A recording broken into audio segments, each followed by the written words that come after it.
আমার ব্যক্তিগত পক্ষ থেকে অভিনন্দন এবং শুভেচ্ছা জানাচ্ছি। যেহেতু সময় স্বল্পতা এবং অল্প, সেখানে বলবো যারা দূর দূরান্ত থেকে এই ইফতার পার্টিতে অংশ নিয়েছেন সবাইকে আমার ব্যক্তিগত এবং ইসলামের পক্ষ থেকে ধন্যবাদ জানাচ্ছি এবং কৃতজ্ঞতা প্রকাশ করছি।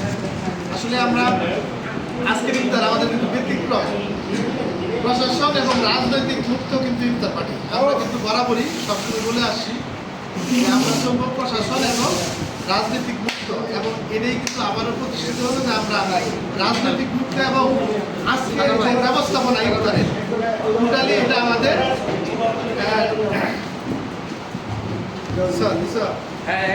আছি। আমরা আশা করি যেখানে অপসাংবাদিকতা, হুলুর সাংবাদিকতা প্রতিবাদ করেন, প্রতিরোধ করেন এবং আমাদের প্রেস ক্লাব জামালপুরের সুনাম অক্ষুণ্ণ রাখার জন্য আমরা যেন নতুন এক ডাইমেনশন তৈরি করতে পারি। আশা করি যে আগামী ঈদ সবার জন্য শুভবার্তা বয়ে আসবেন।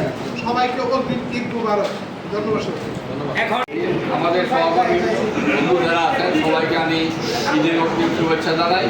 তবে আমাদের আজিজ বলছে যে আমাদের আসলে এটা রাজনীতি, প্রশাসন এবং চাঁদাবাজ করতে, আসলে যেখানে ইফতার সেখানেই চাঁদাবাজ। এই চাঁদাবাজ থেকে যে আমরা মুক্ত হইতে পারছি, এই জন্য সবাইকে ধন্যবাদ জানিয়ে আমি আমার বক্তব্য শেষ করছি। ধন্যবাদ। জামালপুর এবং প্রিয় সাংবাদিক সদস্যগুলো আসসালামু আলাইকুম। আমরা যেগুলো আমরা একটা আয়োজন করতে পেরেছি, আমাদের সদস্যরা উপস্থিত হয়েছে, আমি সবাইকে ধন্যবাদ জানাচ্ছি। আমি মনে করি আমরা ঐক্যবদ্ধভাবে আমাদের সংগঠনকে আমরা এগিয়ে নিয়ে যাব, আমাদের সবারের আন্তরিকতা নিয়ে আমরা কাজ করবো, এগিয়ে যাব। ঈদের প্রত্যাশা করবো পবিত্র রমজান মাসের শেষের দিকে, সামনে ঈদ আগত। আমি এই ঈদ উপলক্ষে সবাইকে শুভেচ্ছা জানাচ্ছি এবং সবাই যাতে সুন্দরভাবে উদযাপন করতে পারে সে কামনা করছি।